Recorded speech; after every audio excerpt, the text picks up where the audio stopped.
Why not? Hello. Hi. Hi, can you hear us? Yes, I can hear and I can see.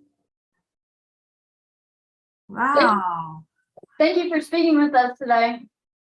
You're welcome. I used to teach high school science years ago. But this is the first time I've been back in the classroom in a while.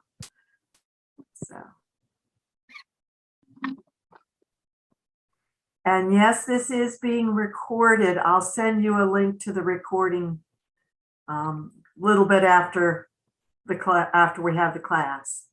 Thank you. So, well, good morning, everyone. Good morning. I know it's early. It's an hour earlier for me because I'm on Central Time. So pardon me if I'm a little sleepy-eyed here. I'm not used to getting up so early since I've been retired. First of all, what is a native plant? What do you guys know about native plants? Is it just any plant that you see growing outside? No. Are they special plants? Yes, In what way? they're only from this area. You're right. You're right. They're from this area.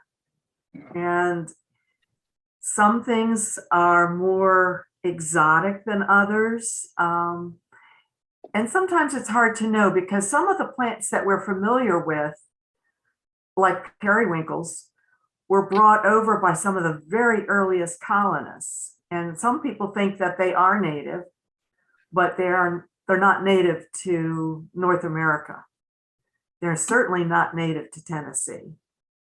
But things like periwinkle were a ground cover for cemeteries. And when the colonists came over from Europe, they brought that with them and started planting them on top of cemeteries. So it was, anytime you're out in the woods walking around and you run into periwinkles, it's probably an old cemetery. Somebody's probably was buried there a while back. So it's a nice little connection, I think, between plants and history.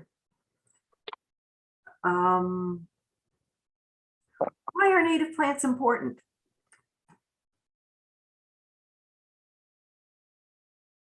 What makes them special? I know the answers. I'm asking if you know anything. You're good for the environment and good for the pollinators. Yes. Yes, they are. Without the native plants, our pollinators couldn't survive. Not at all. I mean, and after a while, we wouldn't either because we wouldn't have anything to eat. If it weren't for the pollinators going to our native plants and getting the food that they need and having a place to lay their eggs, people kind of skip that one. This is why butterfly bush is so popular, because the butterflies come to it. Unfortunately, butterfly bush has no food for the eggs and the larvae of the butterflies. So is it really good for the butterflies? No. Things like milkweed are good for the butterflies because milkweed and lots of other plants as well, but our native plants, because the pollinators have to have places to raise their young. They have to have food for their offspring. So although they can get nourishment from things like the butterfly bush, they can't bring about a new generation. They would die out if the only food they had was butterfly bush. So while it's very pretty and a lot of people see the butterflies on it and assume that the butterflies like it, well, they do like it to eat. They get nourishment there. They can eat, they can consume some of the nectar, but they cannot survive with it alone. They have to have the natives. So natives are very, very important. most of our food sources are pollinated by insects that are flying around, the pollinators. So without our pollinators, without our native bees and our native butterflies, and a lot of other insects, as you'll see, well, some other insects, as you'll see from some of the slides I'll show you. Okay. What questions do you have? Nothing in particular? Does anybody recognize the flowers that are behind me? This is a native plant that you would find in your area.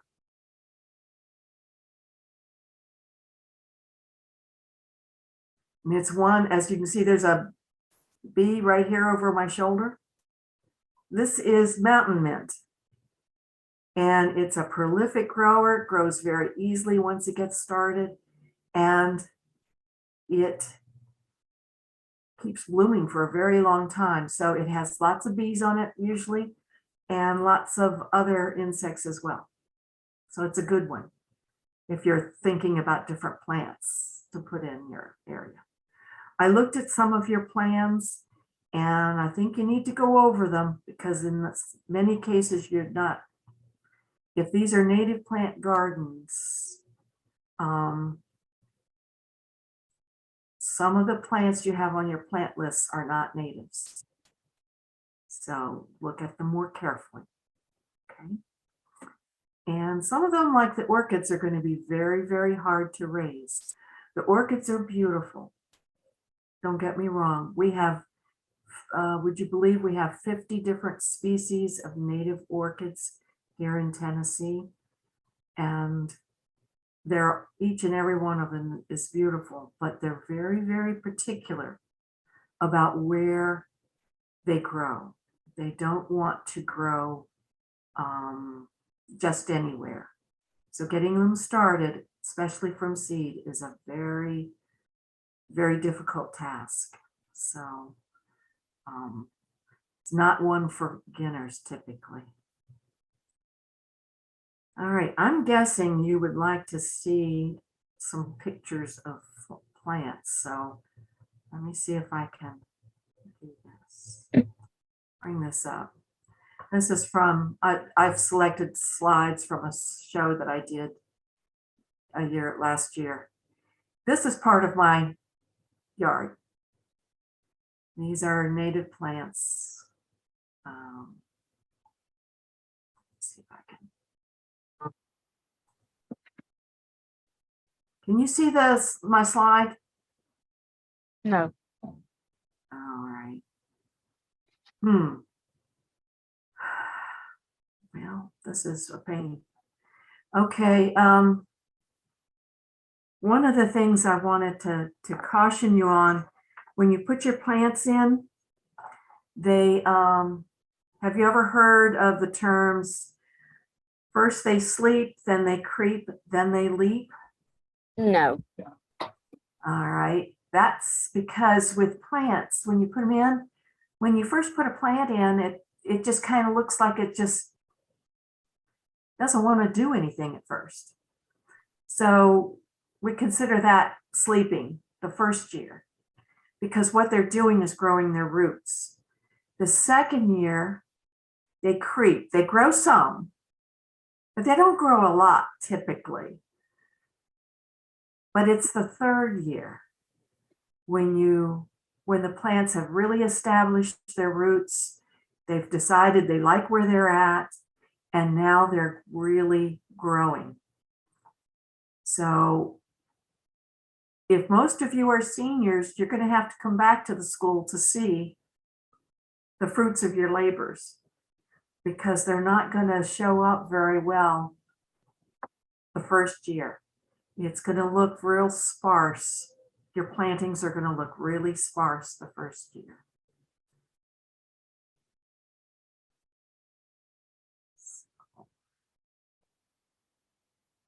First they sleep, then they creep, then they leap. And if you leave If you leave the seed heads on, then you'll be able to, they'll be able to reseed, the plants will reseed and come back thicker and more lush the following year. What questions do you have? Do you have the,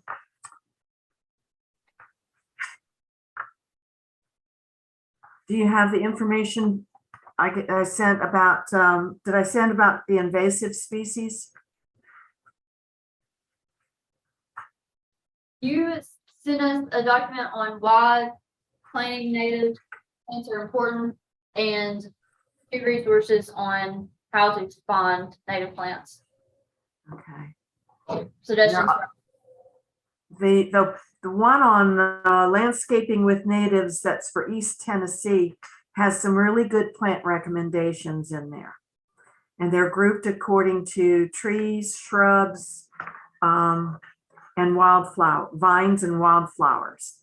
And that is really helpful, would be very helpful for you to go through. Can you see it now by chance? See the planting natives in a suburban yard. Wonderful. All right, can you see the hydrangea now? Yes. All right.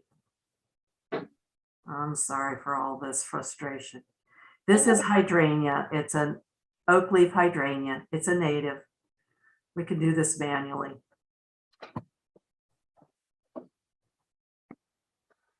This is what it looks like as it starts after the flowers bloom and start to get a little older. And then they turn to these dried flower heads. This would be a good one for your area, and it's also easy to grow and maintain. This yellow one, I hope you can see it, is the St. John's wort. There's a bee on it. There's another insect up here. The bees will cluster on this when they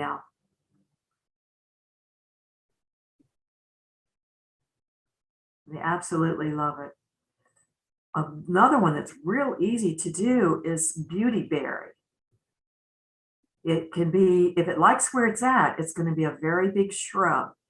These are the little pink flowers that they get in the beginning. They're very small, but those little pink flowers turn to these beautiful neon colored berries. And I've had mockingbirds guard this as a territory because the birds love it, especially mockingbirds, but a lot of the birds do love it. And they will eat the berries. This is sweet shrub. It's got an unusual flower in that it's a maroon color. It's not brown, it's not purple, it's what we used to call maroon. And it's an odd looking flower, but it's quite pretty and the insects love it too. There's a little close-up of the flower. Virginia sweetspire is another easy one that insects love to pollinate. It's another native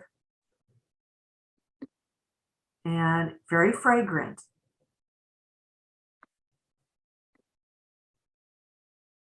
This one is bottlebrush buckeye. These are all shrubs here.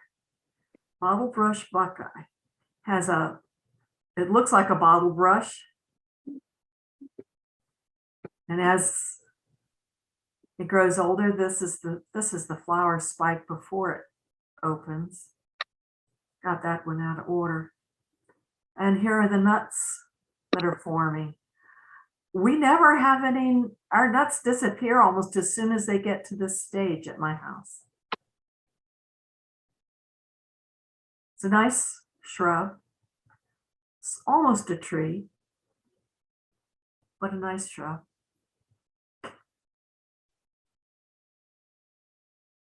This one is one I saw on some of the lists. This is what's called hearts a busting strawberry bush. I caution you on this one though, because the deer love it. They absolutely love it. They will eat back the plant. You can see the little nubs of branches here. These have been bit off by the deer. And these funny looking little flowers turn into these gorgeous fruits. I have 2 vines that I thought you might enjoy. This is called coral honeysuckle. A lot of the honeysuckles that we see are not natives. This one is the coral honeysuckle. Hummingbirds love it because the flowers are tubular.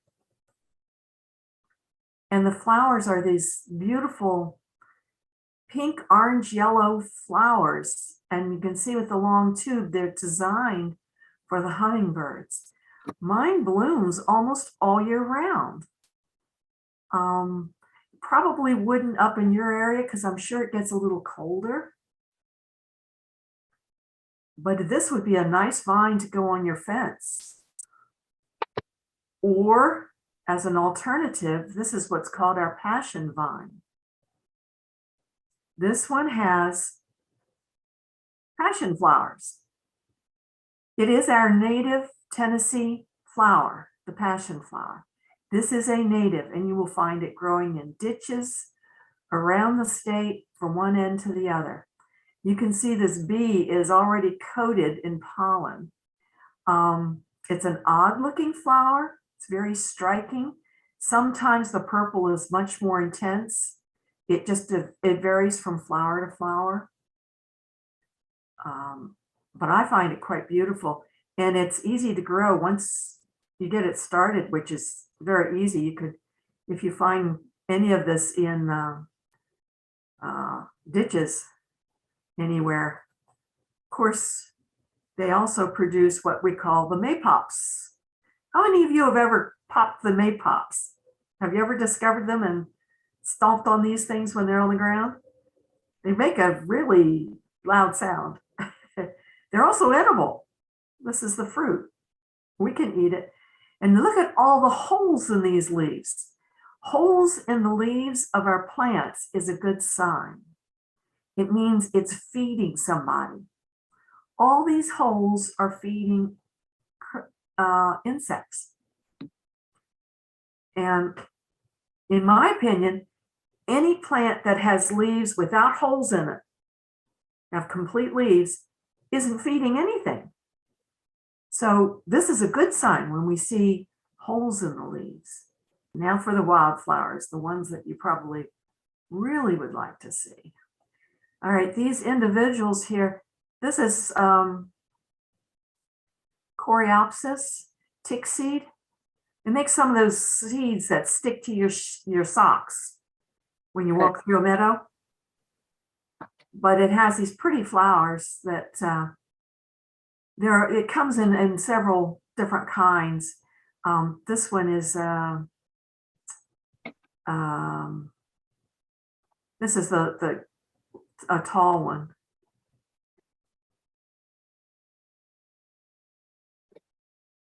Here's another one. This is the short one. This is the mouse-eared Coreopsis. It's much shorter, but again, the insects love it. Here's one of the asters. This one's the New England aster.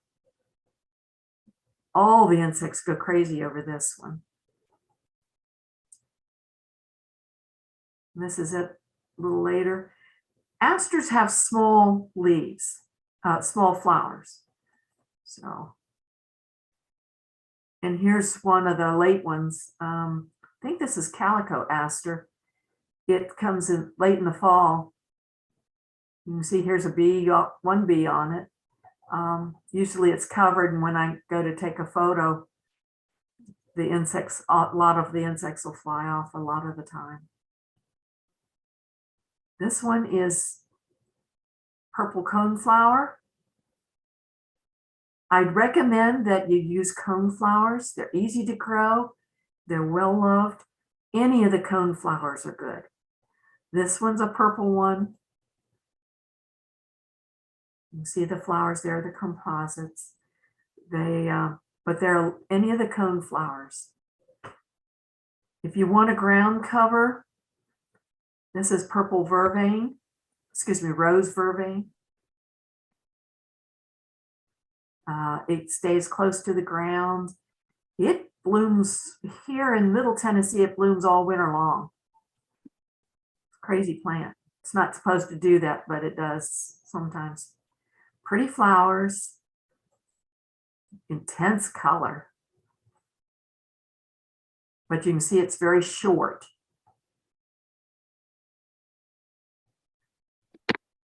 Some of you wanted bluebells. Bluebells are great because they're one of the first things to bloom in the spring. Mine start coming up in February. By March, they're blooming. And the blooms at first for the bluebells are pink. They start to bloom when they're probably 2 inches tall, 2 or 3 inches tall. But as they grow, come on, they turn blue. And the plant gets taller. But you can still see it as they open up, they still retain some of that pink.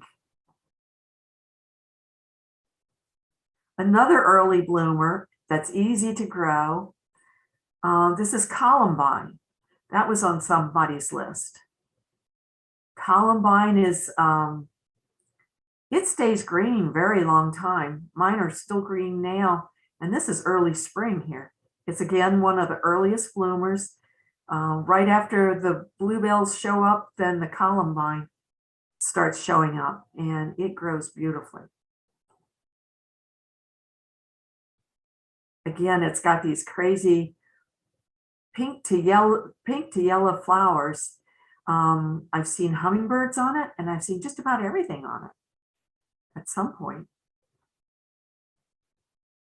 One of the another cone flower is the black-eyed Susan. These grow very well. You can see there's holes even in the flower petals. If you look carefully, you'll see something's been eating the flower petals as well.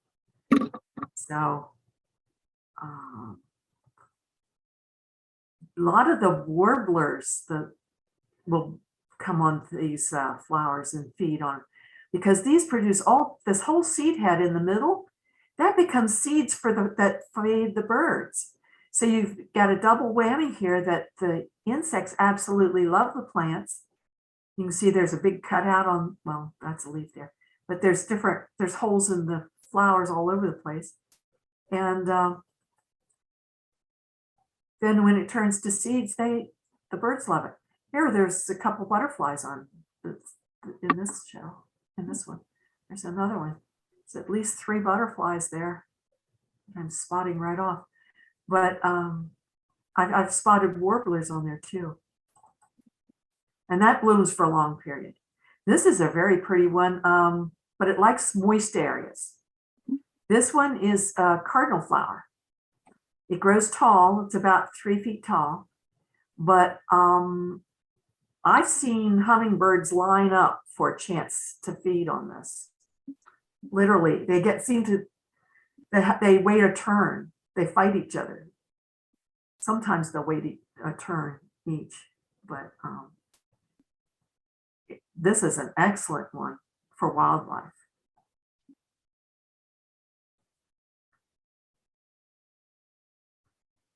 The purple over here, this is beard tongue. It's a good one. You can still see the columbine in the back. And up front here, this is called copper iris. It's an unusual iris.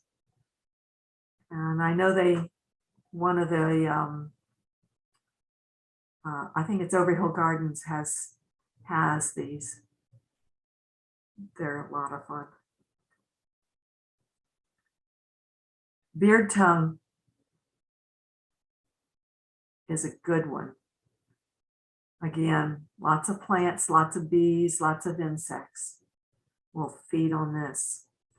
One of the ones I do not recommend, and it's not a native, is the hostas that some of you have chosen.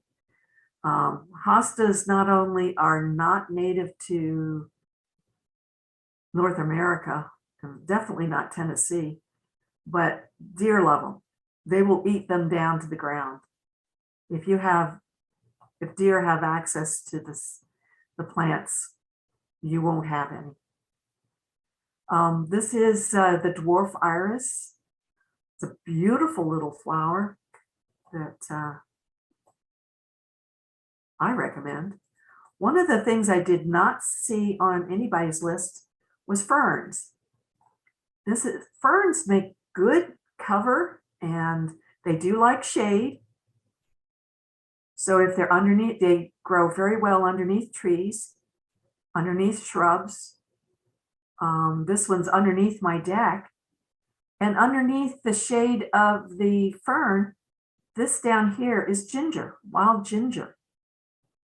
And wild ginger is kind of cool, I think, because it has odd looking flowers.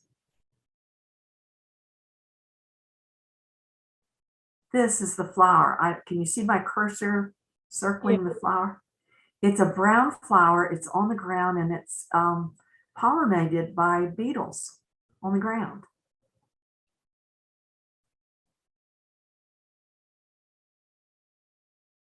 Here are several flowers. They're odd looking. They're well hidden underneath the leaves, but again, it makes a nice ground cover. This is the mountain mint. It's very fragrant. It's not real showy. It doesn't have a crazy beautiful flower, but it blooms for a long time because you can see all these little teeny tiny flowers on seed heads, and it produces seeds. Bees love it. Butterflies love it. Mine is usually covered with insects, but it's also very fragrant.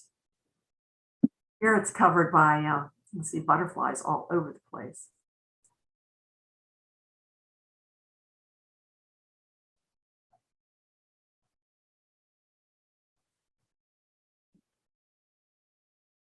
This is a wild geranium. Very pretty little flower that blooms. It's a purple. Here you can see a mass of them. Another one that would bloom up in your area definitely very well. This is celandine poppy. And mine's spreading uphill, which I never thought possible. It has funny little, these are the seed heads down in here. They're kind of fuzzy looking, but it's spreading all over in one flower bed now. This is an early photo of it.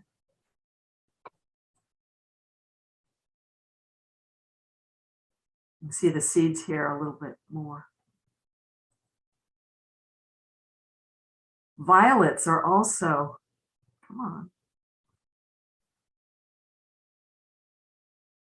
Violets are another possibility for ground cover, and they love the shade. One of the things I've done in my yard is put what we call the spring ephemerals underneath my shrubs.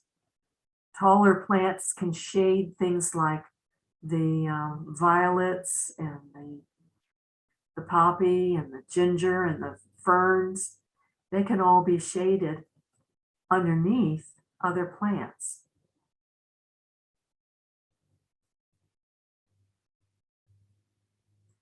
There's some more violets.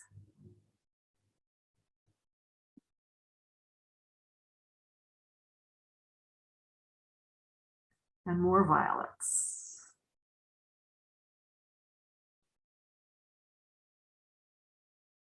And there's lots of different kinds of violets. One of the plants that's very good for butterflies and for the monarchs is, of course, the butterfly weed. and it gets this incredibly gorgeous orange color. Absolutely brilliant. And then I love the, oh, come on. I love the seed heads. These are the seed heads here, and they'll pop open. And the very soft wind-blown seeds will be blown out of that. And this is one that I just recently tried. This is mist flower. It's this beautiful purpley blue color. Grows beautifully. This is only its second year, and it's spreading beautifully.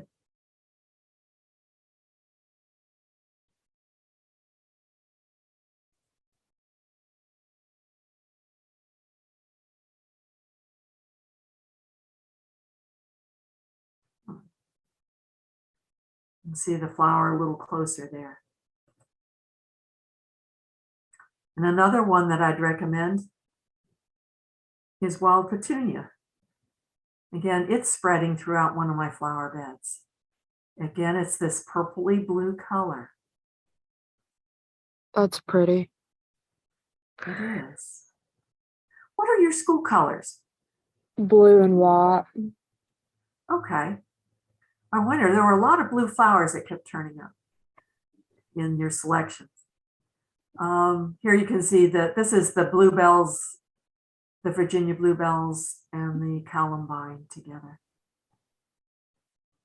So this is March, they come up pretty early. When the plants, the first year they won't be, you'll have lots of space in between plants the first year.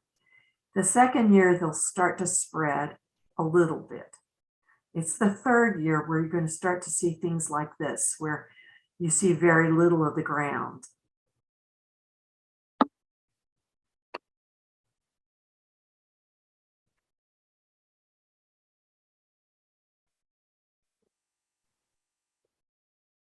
This is another, you can see here this would be late spring. This is the beard tongue, the copper iris, the columbine in here. And this is blue-eyed Mary down here. These are some sunflowers over here. They're native sunflowers.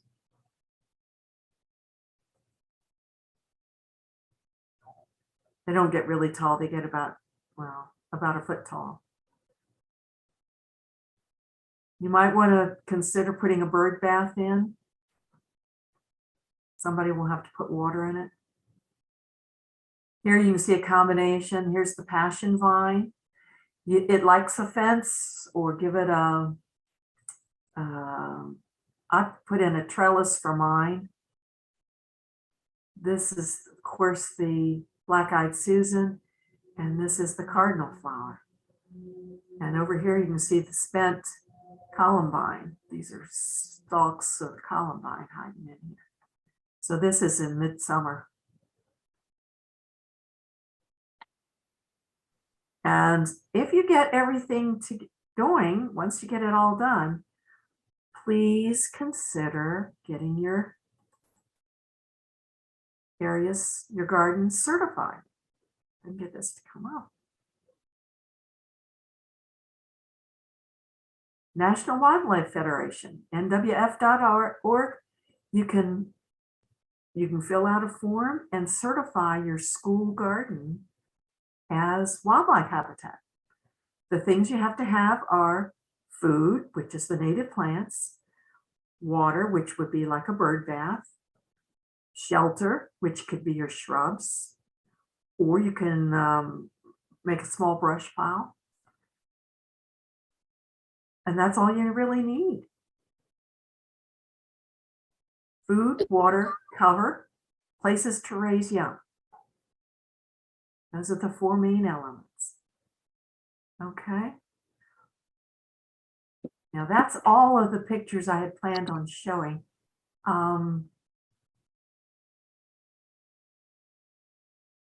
What kind of questions do you have? What plants do you need to know more about? Is your garden certified? Yes. How long did it take to grow it? I've been growing it now for 8 years, but a lot of the pictures you saw were in the second and third and fourth years. I haven't shown you any that are 8 years in. So most of the photos you saw were second and third years for these plants. So you can see they're growing, they're spreading. And it does take a little time. You plant for the future. When it comes to the habitat for wildlife, you plant for the future. There's a saying, when's the good right time to plant a tree? Yesterday.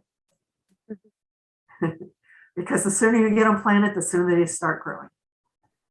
So.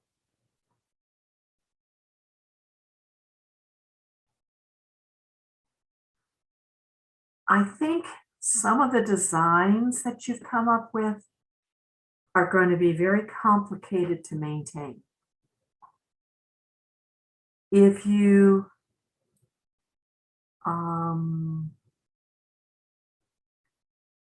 go for groupings of plants and just let them grow together, they're going to find what they like.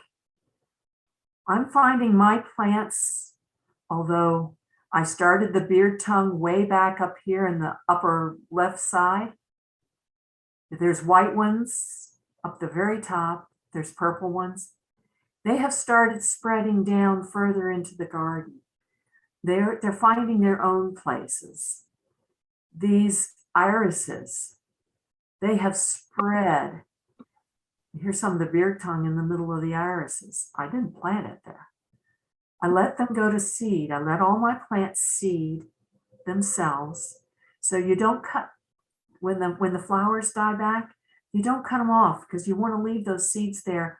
One for the birds who really need them when they're in the fall. They get a lot of nourishment from the seeds. But two, you want to leave them because they're going to sow the plants for the next few years. They'll keep on sowing more and more plants. I don't know if you can, they're over here on the left where you can't see them are the black-eyed Susans. And here's some of the black-eyed Susans. The black-eyed Susans and the columbine are spreading all over the place. So I have to pull them up in order to let some of the other plants grow. But they spread very well. You'll find if plants like where they're at, they will spread. And they will keep getting bigger and bigger.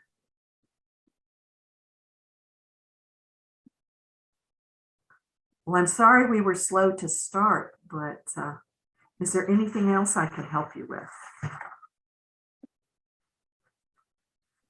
I would go, if it were me, I would go for the less complicated designs, the ones that won't have to have a gardener there to maintain them, things that will kind of take care of themselves. You can see when these plants start spreading, as they're doing in this photo. This is probably a third year. There's very little ground to see, so there's no weeding, or almost no weeding.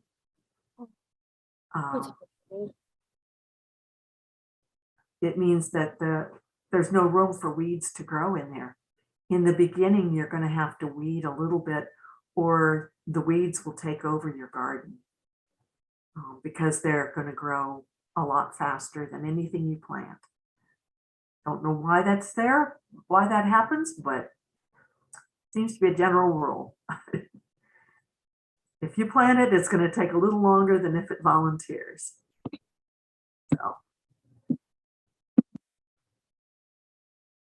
So sleep, creep, leap. These are in the process of leaping now. The beard tongue is leaping down here. The columbine is leaping. The iris is leaping. The black-eyed Susan is leaping. These are newer plants here, these sunflowers. And the black-eyed Mary just doesn't spread as rapidly. It's probably, it's staying in its clumps. The clumps are getting bigger and I haven't divided them, so they haven't spread. What are your favorite flowers of those that you've seen today? I like the hearts of bustin I do too. and the beauty berries. Those are pretty as well. They are. They are. And the butterfly milkweed. The butterfly weed, yes. Yeah. Lots of beautiful color there. And those are very easy. You don't have to take care of them at all. Once you get them in, the one thing about these native plants is once you get them in the ground, you have to think about watering them the first couple weeks, usually to get if it's plants that you're putting in as opposed to seed. You might have to water them the first few weeks, a little bit. And if there's a real drought, you'd want to give them a little extra water then the first year. But after that, you don't have to do anything. Except watch them grow. And then, because mine's in a yard in the middle of a subdivision, I have to worry about what my neighbors say. So as long as the neighbors don't complain, I can have my native plants here. So what I do is in late winter, I'll go out and I'll clear off the dead stalks. And I'll make sure anything that I might cut before then, I make sure to shake out the seeds where they're at. So I shake the seed heads and make sure the seeds stay there so that they can help grow new ones. But I like to leave the seed heads on as long as they're as long as they're upright for the birds, because they love them. And the passion flower, forgot to tell you on the passion flower, that's a big one. That's the only plant that, I'm gonna forget the name of it. One that some of the butterflies will go to. Not the monarch, it's not for the monarchs, it's, I'll think of it in a moment.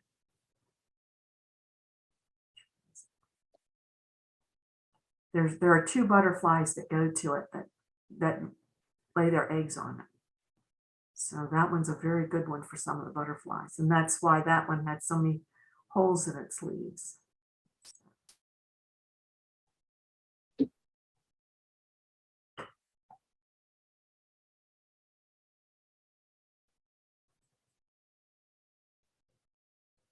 That's a bee on it there, but you can see there's a hole there. I wish I had a picture of the caterpillar and butterflies for you on it, because it often is full of them. You can see a lot of the leaves here have holes in them.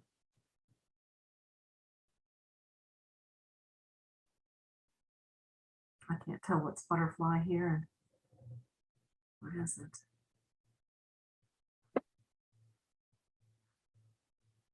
Any others that are favorites?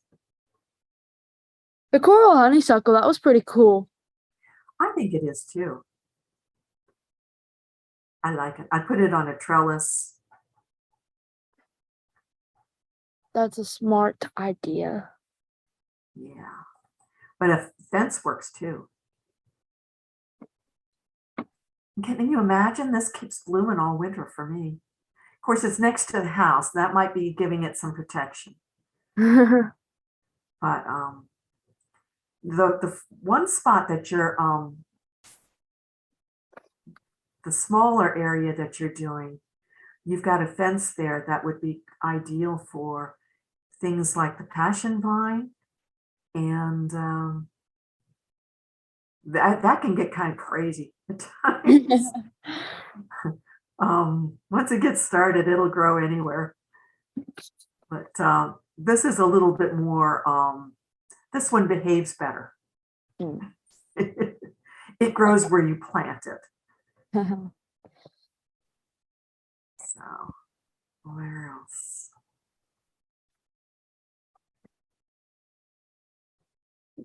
Did anyone else have other ones that were favorites?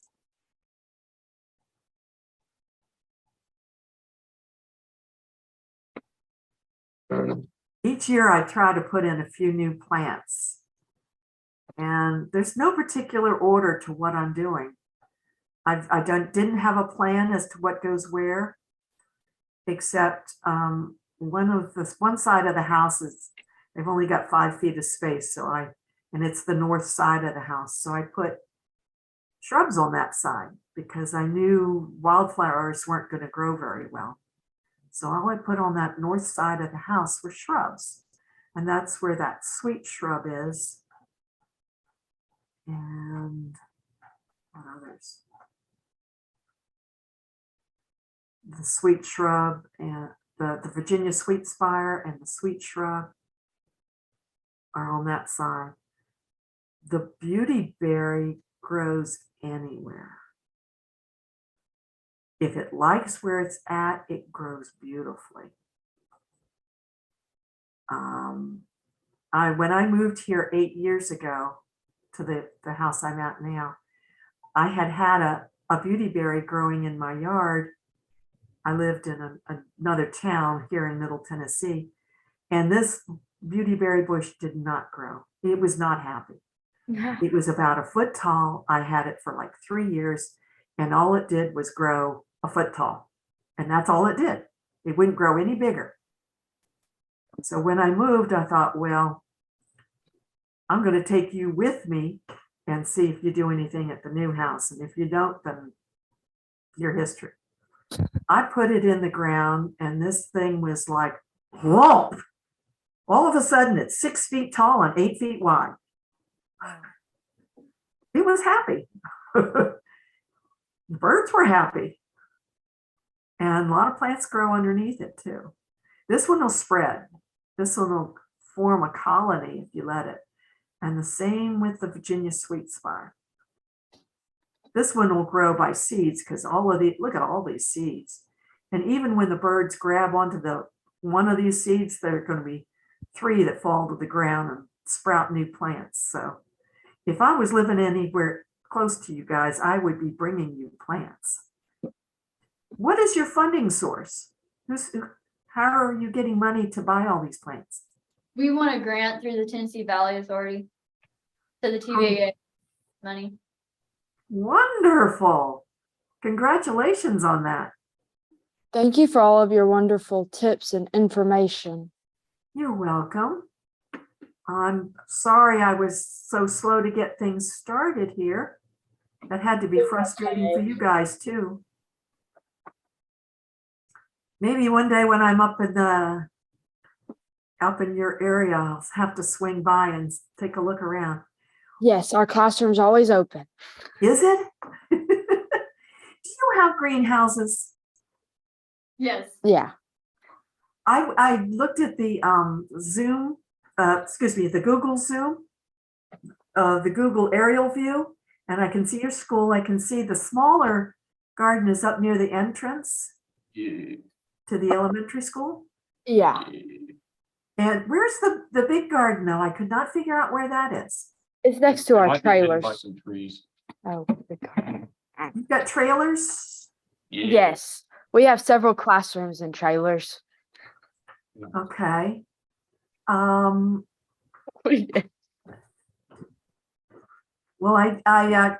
they don't show up in the Google aerial view. They used to be hidden by trees, but they cut them all down. Oh, that's a shame. Okay, that's a big area. Be careful what you put under the power lines, because if it grows very tall, it's going to get chopped. Power line company is really good about going through, at least around here, and chopping the tops out of trees. So Be careful. Underneath the power lines, be sure to put in shrubs, not trees. Yeah, they done that to my house. Yeah, it's pretty ugly what they do with those machines. They do these, they're almost like grinding mowers, and they just chew up the trees and make them look ugly. So caution there. But wildflowers do fine underneath power lines. In fact, if you're ever out looking for wildflowers, one of the really great places to look is underneath power lines, because that area only gets mowed probably once a year. So that's where there's lots of really nice, oftentimes hard to find wildflowers. So, and you're in an area where you do have a lot of orchids. I would avoid trying to plant orchids just to enjoy them in the wild. They do not transplant. Don't go out in the wild and try and get things that you can transplant to your garden. It depletes the native supply.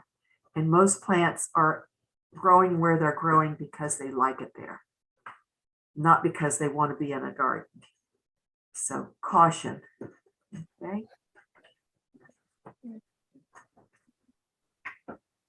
That's my husband behind me. He's got to go to an appointment. Bye. Thank you for meeting with us today. We appreciate it. Thank you very much. Thank you. You're welcome. And See you sometime. I would like to. I like to come out to Gray's fossil exhibit once in a while. And I travel from Tennessee to Maryland once in a while, up 81. So I'm going to have to make a detour one of these times and come visit you guys. Yes. And check on it and make sure you've got things good in places that are good places. You've got a lot of work cut out for you though on that big garden. That's going to be a big job. I I'll think make sure to send you updates. I would love that. Send me some pictures once in a while of how I things are going.